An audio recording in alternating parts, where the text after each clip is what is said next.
them off and take away their American stooges.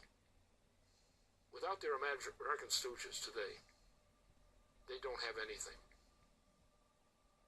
You have to get Obama out of office. If you're not out to get Obama out of office on reasonable grounds and peremptorily, you're not a patriot. Well, despite the fact that today is the disgusting 60th anniversary of the coronation of Queen Elizabeth II, and she might refer to herself as Queen Helen of Troy or something, she's in no way, she's not the face that launched 1,000 ships, that's for sure. I have another question, which you addressed. I just want to give you another chance, from a Moscow political writer whose specialty is the United States and China.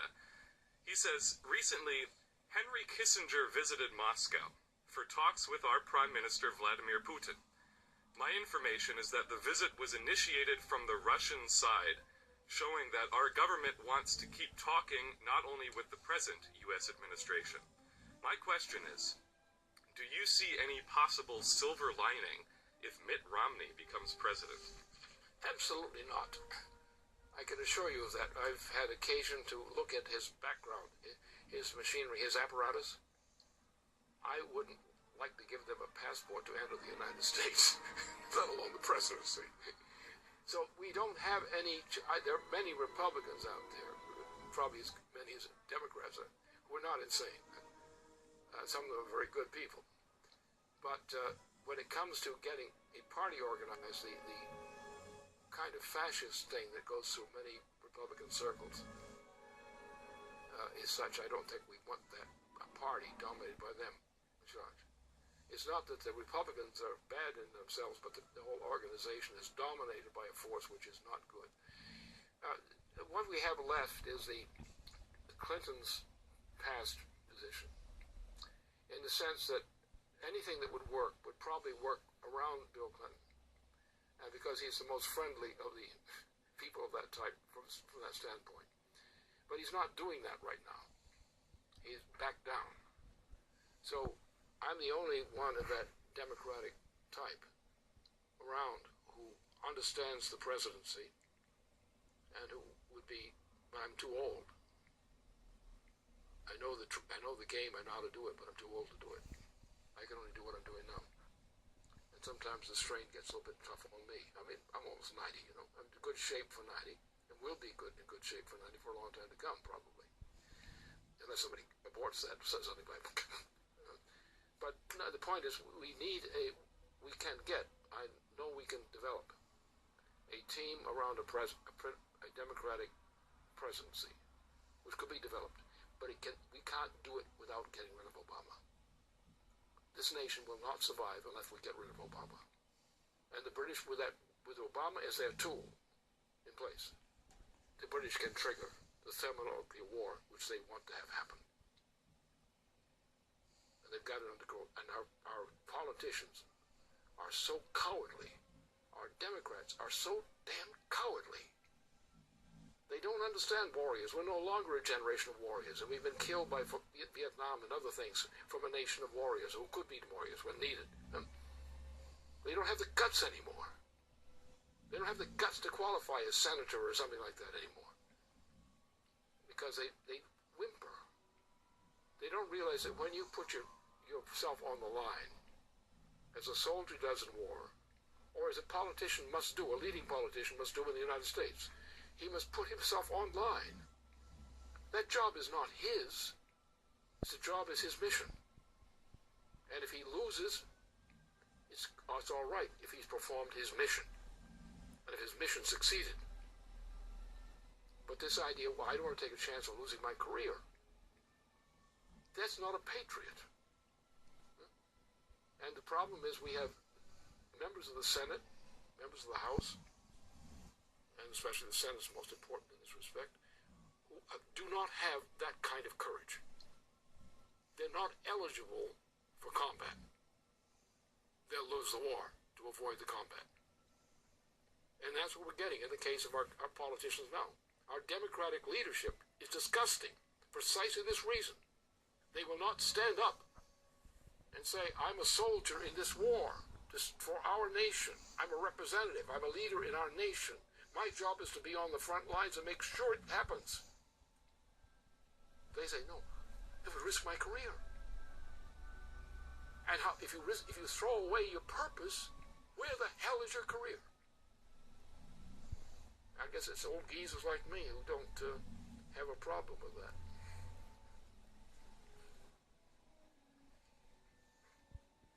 Okay, we have one last question, and you've addressed this substantially during the broadcast today, but I wanted to ask it because it's very relevant in light of the events that have happened over the weekend at the United Nations, for example, with the veto by Russia and China on the resolution against Syria. This is a question, again from Moscow, from a gentleman who identifies himself as a strategic analyst and a writer. He says, what would be the consequences of the fall of the Assad regime? Will it mean a breakup of Syria and a civil war, or a radical Islamist government there? What will be the impact of such events on the rest of the Middle East, on Iran, and on Russia and China? How high is the possibility of broader warfare with the involvement of Turkey and Iran? Well, the war is coming from someplace. It's not coming from Syria. The Syrian government has nothing to do with this war as such. The war is coming from the British Empire, and it's coming from the United States as a pawn of the British Empire, a disgusting pawn of the British Empire. This was all set up as an operation, which started with Libya, and you had a senator of the United States who made an illegal decision, a criminal decision, actually, from the standpoint of law, in putting through that law, which set forth the Libyan War, the United States' role in the Libyan War. That was a crime, a treasonous crime of ambition or cowardice, something of that sort. We got into the thing. Obama got himself impeachable again and again and again. The guy belongs in prison for life. Maybe that's what he did. It was virtual treason. What they did to Muammar Gaddafi was murder. Here's the guy, he's captured. He's bleeding. He's been shot. He's captured. And they order him killed. And the orders were formed in France and Britain. The orders were, we do not want this guy alive, because if he's kept alive as a captive, there's going to be a big discussion, debate throughout the world about what his crimes are. Then you won't be rid of him. You won't have had the stroke of terror that you want to strike in order to strike it into the Middle East. So by eliminating Obama in that way in the Middle East, you strike terror in the whole region, because you want to use that region for the attack, which is going to set off World War III. Now, many people, I think, in the military understood something about this, the senior people. At least some of them did. But they don't talk about those things publicly. I do. My job. And they had the right answer on this thing. They said, stall it off, delay it. This cannot happen. They all know that's the end of civilization if that war ever starts. And they wonder how much they're going to go to the bat to stop that. But a real soldier will probably go all the way to perform the mission. So that's what the situation is. We are in a position where Russia and China are preparing for thermonuclear warfare.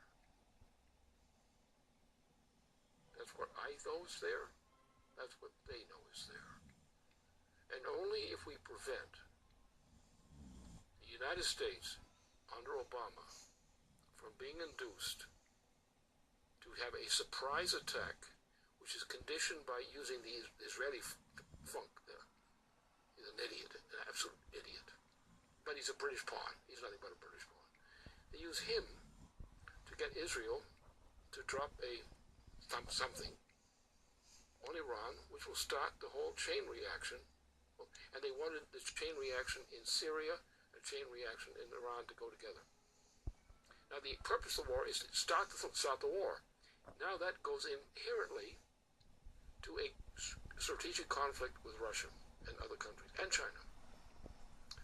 We now have an alliance of Russia and China, and implicitly support from other countries, which are not going to submit to extinction, because they know the name of the game is to destroy the Asian countries. That's the purpose. So Russia and China and other countries have no choice. The intention on the British side, with support from the Obama administration, is the extinction of the nations of Russia and China and other countries. They have no other choice. So the question is, why do we have to have the war? We don't have to have the war. We have to get rid of Obama. Put him into some cage someplace where he's safe. Because we don't want another assassination to spoil the whole problem. But we're at that point. And what I'm looking at is I'm looking at my fellow citizens, and especially leading members of government, as in the main, a bunch of pussy cowards. They just haven't got the guts to put themselves on the line for the purpose of serving their nation.